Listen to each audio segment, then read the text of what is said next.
Forget every storybook wedding you have ever heard. In the Middle Ages, happily ever after began with a price tag, not a kiss. Marriage was a contract, a power grab, and often a carefully hidden cage. Picture this. You are 12. Your dowry is a sack of silver coins and a patch of farmland.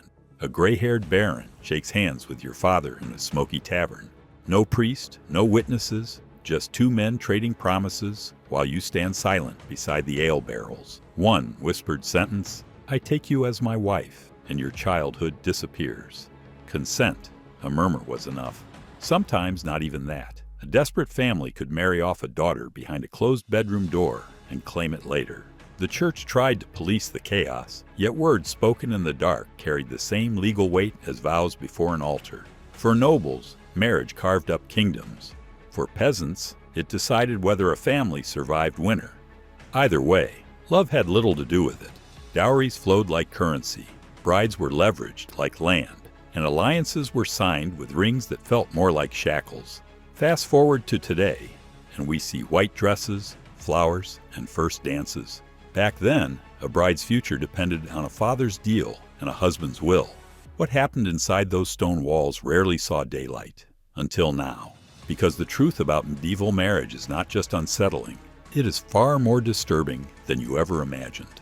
Legal Foundation's marriage in the Middle Ages was not sealed with rings or vows in a chapel. It was sealed with words. Just words. By the 12th century, the church declared that two people were legally married if they spoke simple vows to each other. No priest, no ceremony, no witnesses. Just one man saying, "I take you as my wife," and one woman replying, "I take you as my husband." That was enough. This opened the door to secret unions. Marriages whispered in bedrooms, hidden in gardens, or mumbled in the back of a noisy tavern. No records, no evidence. They were called clandestine marriages, and they were everywhere. That meant chaos. A man could deny he ever spoke the words. A woman could claim she had been married to avoid shame or scandal. It became one person's word against another's, and the church struggled to keep control. Consent was required, at least in theory. But what does consent mean when one or both people are children? Girls barely in their teens, pressured by their families. Boys pushed into unions to merge land or protect alliances. Technically, they had to agree, but in practice, power shouted louder than choice. And once those words were spoken, they were almost impossible to undo. There were no easy exits, no divorce. The law bound the couple together like rope, and breaking it meant scandal or worse. Marriage was not treated as a sacred bond. It was treated like a legal agreement, one that locked people into status, property rights, and generational control. No love was required, no celebration, just words, and a lifetime to follow them. Rituals, traditions, and rites. In medieval times, weddings didn't always come with white dresses or church bells. Sometimes there were no rings, no guests, no chapel. One popular tradition was called hand fasting. Picture this. Two people holding hands in front of a few witnesses, declaring they intended to marry. No legal papers, no priest, just a public promise. And the union was considered binding. Sometimes it lasted for a year and a day, a kind of trial run. Other times it was permanent. The lines were blurry, and so were the rules. If the couple split, or if a child was born during this trial, things got complicated. There were no clear laws to protect anyone, especially the woman or the child. But one thing was always clear. Money mattered.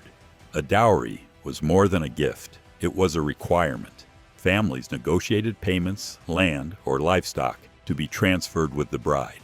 And once married, all of it fell under the husband's control. Not shared, not protected. His entirely. This was backed by something called coverture, a legal rule that swallowed a woman's identity the moment she married. She couldn't own property. She couldn't sign a contract. She couldn't even sue. She became part of her husband, not a partner, a possession. Her name vanished from the legal system. And so did her rights. Behind every wedding ceremony was a financial plan. Behind every smile, a quiet surrender of independence. No matter how the vows sounded in public, marriage was not a romantic union. It was a calculated agreement. And once the deal was made, the law left little room for love or escape. Gendered power and obligations marriage in the Middle Ages wasn't just a union. It was a hierarchy, and women were placed firmly at the bottom. The church taught that the husband was the head, and the wife was to obey. Not as a suggestion, as a duty. This wasn't just social expectation. It was law. The moment a woman married, her body became part of her husband's legal rights. She owed him something called marital debt. That meant she was expected to make herself sexually available whenever he demanded it. Consent wasn't part of the conversation. If a wife refused, she could be punished, beaten, even accused of rebellion within the home. Husbands, on the other hand, had near total authority. They could discipline their wives physically, as long as it was considered reasonable. What counted as reasonable? That depended on who you asked. A bruised arm? Acceptable. A broken rib? Maybe too far, maybe not. The line between discipline and abuse was blurry, and women had no voice to define it. If a husband committed adultery, it was considered a minor moral slip. If a wife did, it was a violation of honor and could cost her her life. A woman's loyalty wasn't just expected, it was demanded. But a man's loyalty was negotiable. Even within noble families, marriage was often loveless. A woman was there to produce heirs, manage the household, and stay silent. And yet, if she failed to meet any of these expectations, she could be cast aside, abandoned, or worse, accused of witchcraft, infertility, or disobedience, and publicly shamed. Marriage promised stability, but for many women, it delivered a sentence: forced, underage, and coerced unions. Some of the darkest medieval marriages were the ones that never should have happened. Girls were married off at 12, sometimes even younger, before they had their first period, before they knew what love was, before they knew how to say no. The church said 12 was the legal age for girls, 14 for boys, but families ignored that when land, wealth, or reputation was at stake. Some arranged weddings while the children were still in the cradle. A handshake between two men decided a girl's entire future. These were not love stories, they were trades, and they were enforced with terrifying resolve. A girl who refused could be punished, beaten, disowned, locked in a room until she gave in, and if she tried to run, she could be dragged back in chains. No one would protect her, not the law, not the church. Once the vows were spoken, obedience was immediate, even in the bedroom. Many girls were forced into sex long before their bodies were ready. There was no legal age of consent. A husband had full rights the moment the ceremony ended. If she became pregnant, the risk was deadly. 13-year-old girls were dying in childbirth every day. Medical help was almost non-existent. Some girls resisted. A few fled. Others spoke out. Society called them sinful, ungrateful, dangerous. Noble girls were sent to convents and erased from history. Peasant girls were punished in public. Their heads were shaved, their faces smeared with ash. Some were paraded through the streets as warnings, all to protect a family's reputation. Looking back, these were not marriages. They were sentences. Generations of girls traded like livestock, controlled, broken, forgotten. The walls they lived behind were thick, and the pain inside those walls was never meant to be heard. Dissolution and escape. In the Middle Ages, marriage was not just sacred, it was permanent. There was no easy way out, no divorce courts, no second chances. Once the vows were spoken, the bond was sealed for life, whether it was loving or violent, safe or unbearable. But what if someone wanted out? What if a woman could no longer survive under the same roof?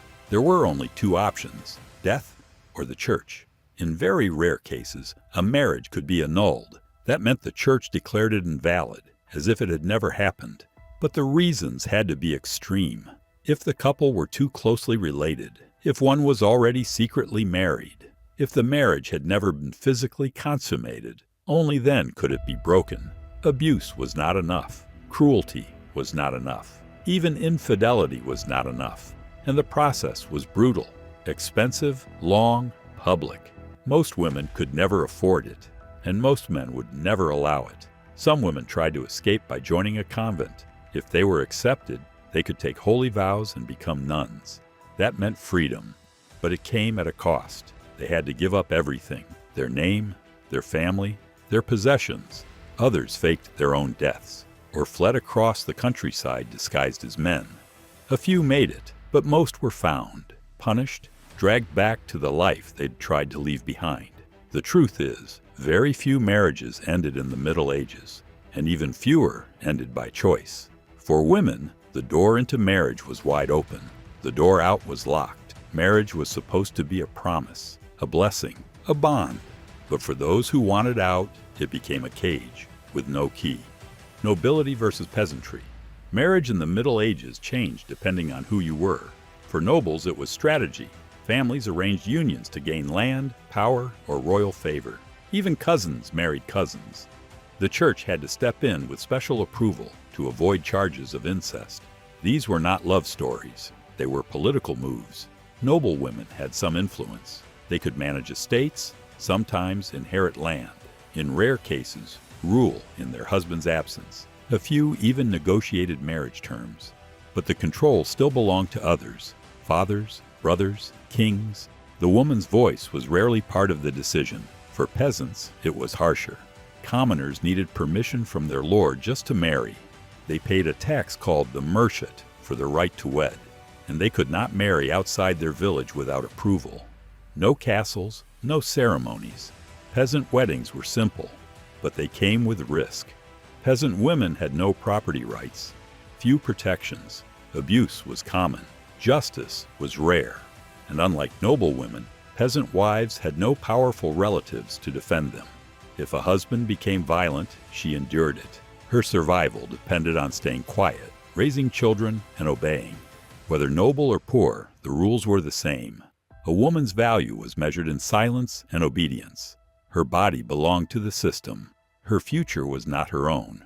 Summary medieval marriage was never just about love. It was about control. It was about property. And it was about power. For some, it meant being traded for land. For others, it meant silence, survival, and submission. Noble or poor, women entered a system built to trap them. From secret vows to forced unions, from dowries to obedience, the rules were always written by someone else. A girl could be promised before she could speak. She could be punished for disobedience. She could be married without love, live without freedom, and die without anyone remembering her name. And yet, they endured. They raised families. They worked. They resisted in small ways history rarely records. Today, we celebrate marriage as a union of choice, but it was not always that way. And for millions of women throughout history, it was never a choice at all. If this story opened your eyes, there is so much more to uncover. From medieval justice to forbidden love, from lost queens to laws written in blood, we dive into the hidden truths that history textbooks leave out. Subscribe to the channel. Join us for the next chapter. And thank you for watching.